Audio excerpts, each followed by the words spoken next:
रोशनी का कारवां. This podcast is brought to you by Score Foundation.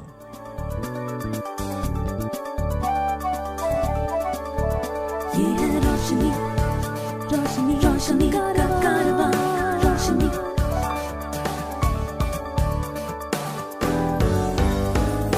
Eyeway, ये है रोशनी का कारवां. Hi, my name is George Abraham and welcome to Eyeway Conversations. My guest today is Peter Donovan from Australia. He's a financial planner and a cricketer. Hi, Peter, welcome. Hi, George. Thanks very much for having me. Let's begin by you telling me how blind cricket started in Australia. Well, George, it's been going 100 years now, or 101 years actually. Wow. In Australia, we've got about 6 different states. It started in Victoria, in Melbourne, Victoria, in 1921. And what happened was there was a workshop where visually impaired and blind people used to work, making cane baskets and various other things. Yeah. Anyway, one time in the lunch break, a lot of the vision impaired people, they wanted to play cricket, but they couldn't play with tennis balls because they couldn't hear it. One guy got a can and filled it with rocks, but that wasn't very good on the bat. It sort of broke bats. So one of the people made the first ever cane ball, and he wove a round cane ball, and inside of it he had to put something to give it a bit of weight and to give it a bit of noise. So he put ball bearings and beer bottle tops inside, and the beer bottle tops would connect with the metal ball bearings, and that would make a ringing noise, and they would bowl underarm, and that was the beginning of blind cricket in Australia. 1921 at the Royal Institute for the Blind in Victoria. How did the blind people actually get to know and feel for the game? Well, you're born with a cricket bat in your hand in Australia, just like India. I mean, everybody knows about cricket. But I think what really sparked it was the fact that some of the people, just like in India, everyone, as soon as they can walk virtually, they're down at the park throwing a cricket ball or throwing a bat around, tennis balls, that sort of stuff. And everyone at school used to always play in the lunchtime. They'd get the rubbish bin out and they'd use that as the wicket, and they'd bowl tennis balls. And, a lot of people would do that, but I think the blind people felt they were being left out because they couldn't see or hear a tennis ball. Every time they would try and bat, they got bowled because someone bowling to them could see the rubbish bin and they couldn't see the ball. So I think it was really, a matter of they had to develop something so that they could enjoy the sport and participate in the sport. You had mentioned to me some time ago that you were the first captain of the Australian team, and that was sometime around 1987 or 89. So tell me a little bit about the international cricket that you guys were involved with that early. Okay, so that was 1987 was the first official side that was picked by the Australian Blind Cricket Council. But before that, there were some invitational type teams that went, I understand before my time, they went to Sri Lanka and may have gone to some other places, but they were just a group of people who decided they were vision impaired, wanted to go on a holiday and used the excuse of blind cricket to go on that holiday. I think they played a few games, but they weren't representing Australia, but they were Australians playing blind cricket. Yeah. So anyway, what happened in 1987, it was decided that Australia would do something in our region of Oceania to try and develop blind cricket because all we had was our own country to play against. So in 1987, the Australian Blind Cricket Council contacted the New Zealand Blind Cricket Association and suggested that we might send a team over to help develop the game in New Zealand. And a team was picked from Australia, of which I was fortunate enough to be the first ever captain. and we went over there and we toured around New Zealand. At that stage, the Auckland was the dominant cricketing city in New Zealand. We started our trip around. We went by bus and we landed in Christchurch, and then we went around by bus to Christchurch, Dunedin, around a few places down the South Island and up to the North Island.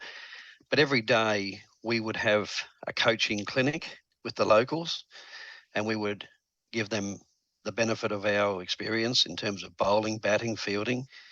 And that was also, with different categories too, B1s, B2s, B3s. So we even had, B1s coaching B1s, B2s coaching B2s, and because they had an affinity with them. They knew what their site was like. Not just trying to say to someone, here, this is how you bowl, or here's how you bat. They were actually saying, well, I'm like you, and this is how I do it. And so we would have a coaching clinic every day, and then we'd say, right, now tomorrow we're going to have a game, and we're going to use the skills that you were taught yesterday to see how you go the next day. And some days we actually stayed on and played a couple of days, and might even blend the sides together, might even blend the Australian side with some of the locals and have two composite sides. But in most cases, it was the Australian team having a game against the locals. And that was a wonderful developmental tour. And I think it was the real birth of New Zealand blind cricket on the international stage that they went to, like, as you know, George, 1998, they played in the first ever World Cup. So they've virtually gone from 1987 having one team to, 11 years later, having a national team to play in a World Cup. If you know of anyone with vision impairment who needs guidance on living life with blindness, please share the Eyeway National Toll-Free Helpline number 1800-5320-469. The number is 1800-5320-469. I also remember, I think on one of my trips down under, probably it was when I came to Melbourne, I'd met a gentleman called Doug Sloan. And one of the things I remember while meeting him was that he was the guy who made the cricket balls. Now, from what I understand, the Australian cricket ball is made of cane and ball bearings and beer tops. And it is a handmade stuff. So how is this skill kind of passed on from generation to generation, and how do you maintain the standards, and is it just one guy who keeps making the balls, or is there a group of people in different parts of Australia who make the ball? Well, that's a great question, and that's another interesting story, because when I said before that they made it with cane and bottle tops and ball bearings, that went on for a lot of years. And a lot of those people worked in what we called sheltered workshops, and that's what they did. They did cane weaving and they made them. But as time went on and on, less and less of them were involved in cane weaving. And so we got to a stage probably in the late 70s where we only had about 3 ball makers, and we had every state playing blind cricket, and they couldn't keep up the demand. It just got too much for them because they used to make these balls by hand, and the strength that they had to have would take them 2 or 3 hours to make one ball. So you can imagine if we've got teams playing every weekend, there's a lot of balls required. So what they went away from the actual, and the other thing too was the cane ball had to be soaked in water, otherwise it would crack. So you almost had to have 2 balls per game, and you had a can of water behind the stumps at the non-bowling end. And at the end of every over, you would put the ball in that can of water and take out the other ball that was in there, because one over was enough. It would crack if you didn't keep it moist. So they went away from that, and in the late 70s, early 80s, they decided to go to nylon, and that's when that's when people like Doug Sloan, there was another guy called Ian Walsh. I think you met Ian Walsh at the World Cup. He was a B1 from Australia. Yeah. He was a ball maker. Doug Sloan was a ball maker. Another guy from South Australia called Len Clothier was a ball maker. So they found that they could make the balls as good as the cane ball, if not better. But the thing was, they lasted a lot longer. So the demand and supply, demand could keep up with supply, whereas with cane balls it couldn't keep up. So they evolved that through to the nylon ball. Same design, only it's used with a different, still got lead shot and bottle tops in it, but it was just designed a little bit differently. Anyway, then this was a very demanding skill on behalf of these people making it. And as they aged, the skill wasn't being passed on to other people. Yeah. So Trevor Varro and myself saw that we were going to have a real catastrophe on our hands, that we were going to run out of cricket balls. Yeah. So we actually got on to somebody in China who could. We sent them the design, and we got onto someone in China who could make a prefabricated ball out of woven plastic, which wasn't actually woven like a cane ball, but it had all the same features. And still, we had the lead shot and the bottle tops in it. So we got onto a developer in China, and that became the source of our balls for ongoing cricket. But as you know, at I think it was the 2004 World Blind Cricket Council meeting, there was a great discussion on the ball and the preferred. Well, I mean, even back at the 1996 meeting, we decided in Delhi to go with what we called the Indian ball, which was the Indian Pakistan ball, and that became the world ball then. People did try and change it over time, but it never ever succeeded. And so a lot of our players in Australia now play with the Indian ball, but some of them still have their games occasionally with the Australian ball. Growing up as a young visually impaired person in Australia, mainly in Brisbane and then later on in Sydney, I believe. Tell me a little bit about what is life like for a person with vision impairment growing up in Australia?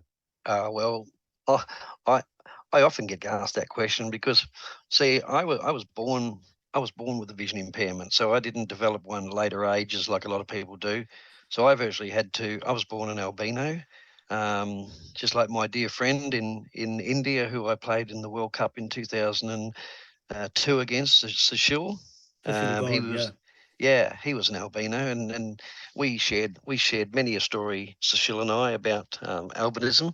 But basically, you were just born with a limited amount of vision and very fair skin, and you just had to adapt to it.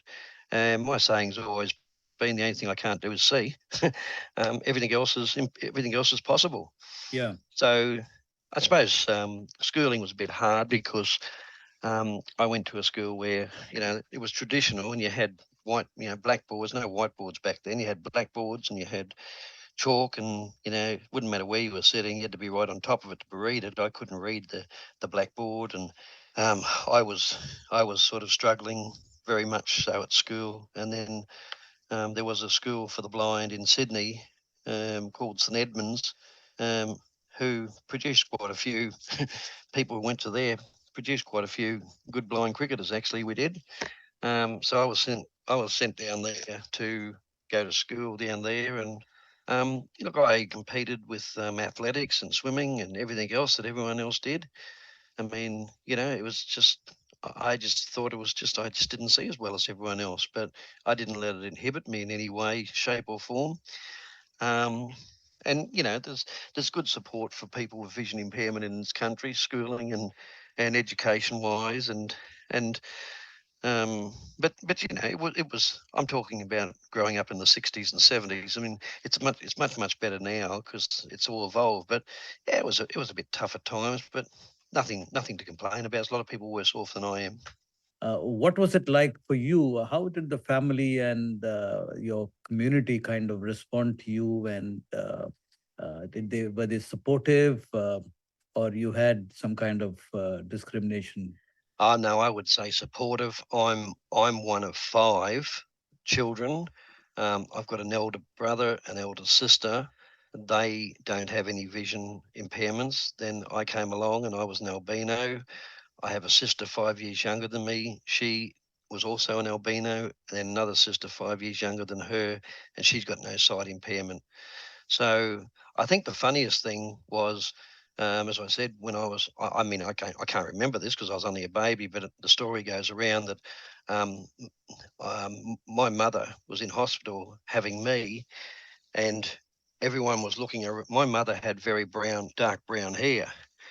And when everyone used to go to the nursery and see all these babies in their little cots, they were always looking for the woman who had the blonde hair because my whole skin and everything was just totally blonde. And my mother said, "That's my son." They said, "Well, it couldn't be. You got brown hair." So I think she was discriminated against, not me. Um, but look, she didn't really understand at first. It wasn't until I was about 2 that someone said, "I think there's something wrong with his eyes." And at that stage, they took me to a specialist, and that's when she was told that I was an albino because it wasn't it wasn't something that was very, very, very common. Um, I mean, when I went to school, I saw more albinos than ever seen in my life, but you didn't really see them in the street or anything. Anyway, my mother was very, very supportive. She said, "Well, okay, so that's what he is. So what do we do?" And they just said, "Well, not much you can do. I mean, he's born with it. He's got fair skin. He's got bad eyes. That's the way it is. So live with it." So we did, and they, my mother and father, did everything they possibly could to, give me as normal a life as possible. Um, and my brothers and sisters were accepting of it. And then when my sister Therese came along 5 years after me, and she was an albino as well, it was old hat then. Mum knew exactly what to do. So no, I wouldn't say it was discriminatory. Um, I mean, kids at school were very cruel, um, but I think that's the same everywhere. Kids, make fun of you if you can't see properly or you look different. Yeah, kids can be very, very cruel. I think kids were more cruel to me than what adults were. Now, finance is something which involves a lot of numbers, and there are very few people with vision impairment who actually opt for that kind of a profession where the strain on the eye could be quite serious. How come you got into finance? And tell me a little bit about what this financial planning is all about. How did it start, and what was your career like?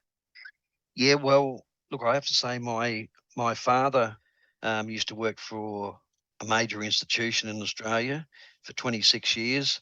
He wasn't a financial planner, but he used to sell insurance. And when it came time for me to leave school and start work, I, like everyone else, applied for a lot of jobs. And in the week, in 1 week, I got offered 4 jobs in 1977. A couple of them with banks. One of them was with the railway. Another one was with this financial institution that my father used to work for. He'd retired by then. And I said, "Dad, what do you think?" He said, "You go with the one I used to work for." So that was what got me into it. You do what your father tells you, and I did. And look, I worked for them for about 27 years. And then there was a restructure, and so um, I was made redundant. But I liked what I did. Um, it's a little bit different to. It's not all numbers, George. Yes, there's numbers involved, but it's not like being an accountant or a bookkeeper where all you're doing all day long is looking at numbers. A lot of it is strategic in terms of how do you organize things so that you are in a better place as your life goes on financially than what you would be if you didn't do something.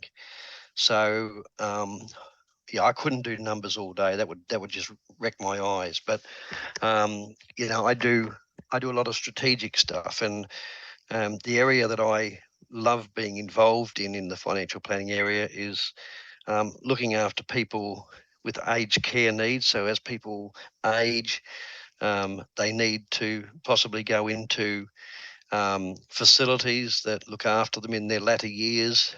How does that fit in with government benefits? All that sort of stuff is what I work out strategically, because we're a little bit different here than I admire a lot of countries in the world, India being one of them, where generation after generation look after their parents. Unfortunately, in Australia, that's not quite what it is here. So as people get older, family aren't necessarily looking after them. They can't live in their house anymore, so they've got to go into communities where they get looked after, and that's called aged care. So that's the area that I specialise in. So it's not all number crunching. A lot of it's strategy, a lot of it's working out how to best organise things so that they get the best outcome. To support our work with the blind and visually impaired, you can visit the donate page on our website www.scorefoundation.org.in. Please note www.scorefoundation.org.in.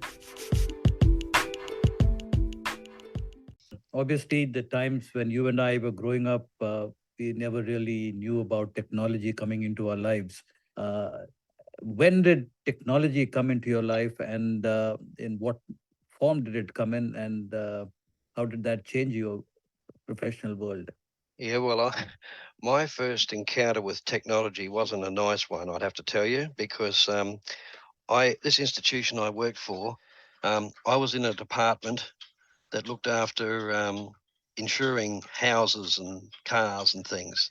And all the records used to be put on a thing called microfiche. I don't know if you remember microfiche. Yes, of course. And the only way you could read microfiche was you had to put it on a little glass plate, and it would enlarge it and throw it up on a mirror into a box thing that you would then read like a bit of a TV. The only trouble was, as soon as I'd stick my head into this box to try and read the small numbers, I would block out the light, so I couldn't read anything. Right. So I was virtually useless. And I luckily I had a good boss in that, and they said, "Well, that's the only thing we've got here. That's how we operate." And I said, and he said, "Look, I'm going to try and get you into another department that doesn't use this microfiche as much as anything else." And he sent me to another department. And they actually used like the first computer I ever saw. And they had a terminal which I could actually get read up very close with my magnifying glass, and I could read it. But I remember in those days, there was in this building I worked in. This building I worked in had 31 stories to it, and the second floor of the building took up the whole floor with a computer. Right. Now that computer would fit into a mobile phone. So that's how technology has changed. But yeah, look, I'd have to say technology hasn't really been my friend over the years. I deal with it, but I'm not. I mean, I'm fascinated. A lot of vision impaired friends of mine, blind cricketers included, they're right into it. They're programmers, and they teach programs, and they do all this sort of stuff. I just never went. I never went down that path. I was like one oar was in the water and one oar was out of the water. I went from no technology to almost complete technology. And even I remember when I went to university, there were no computers when I went to university in the 80s and early 90s. Every time, if we had to do an assignment or something, we had to go to the library and get out a book and research that book and then put it back in the library. Now they just go on to Mr. Google and tells them everything. You were telling me that on Wednesdays you're not free because you go out to play lawn ball. Lawn ball is something that we don't hear of in India very much. So tell us a little bit about what this lawn ball is about. You play on a green. It's not as big as a cricket field. Yeah. It's virtually a square grassed area. Yeah. Probably about 30 meters long and about 30 meters wide, and it gets divided up into lanes like swimming lanes. Yeah. Okay. And so the whole thing is called a green. The lanes are called rinks. Yeah. And what you do is you roll, it's all underarm. Yeah. You roll a little white ball down the other end. It's known as a jack or a kitty. Yeah. And then you have these big bowls that sit in your hand, but they have a weight on the inside of them. So it's called a bias. Yeah. So when you send this bowl down, you don't send it straight down. You've got to sort of send it out, and then the bias brings it back in again. Yeah. And the whole aim of the game is to try and get as close to that white thing down the other end. And it's also played for the vision impaired in the Commonwealth Games. The vision impaired have a B2, B3 category. Yeah. Which a guy from Australia won it in 2018 in the Gold Coast. Two people from, I think it was Scotland, won it in Birmingham. Yeah. So it is also a game that the vision impaired can play. Anyway, I play in a club here locally. I was playing that even when I was playing blind cricket, but only very, mildly. And I use a monocular to see where that white thing is down the other end. Yeah. And then after you see where that is, it's all memory then and skill. So that's wonderful, Peter, that we could catch up. It's been a long time since we spoke last, and thank you very much for giving your time. And it's been wonderful listening to you and your life journey. Well, thank you, George. I mean, you're part of my life journey. Met you in Delhi in 1996 when you were the visionary who formed the World Blind Cricket Council. Hadn't it been for you, I don't know where blind cricket would be today. So the pleasure's all mine, mate. You've been a good friend for, we're 1996, so we're talking, 26 years now since we first met. And I hope our paths cross again sometime, because you're a great ambassador for people with vision impairment, and you're a great motivation to a lot of people throughout the world. Whenever we talk blind cricket, the name George Abraham always comes up in discussions. Well, thank you for those kind words, and wish you the very best. Eyeway, ये है रोशनी का कारवां. This podcast was brought to you by Score Foundation.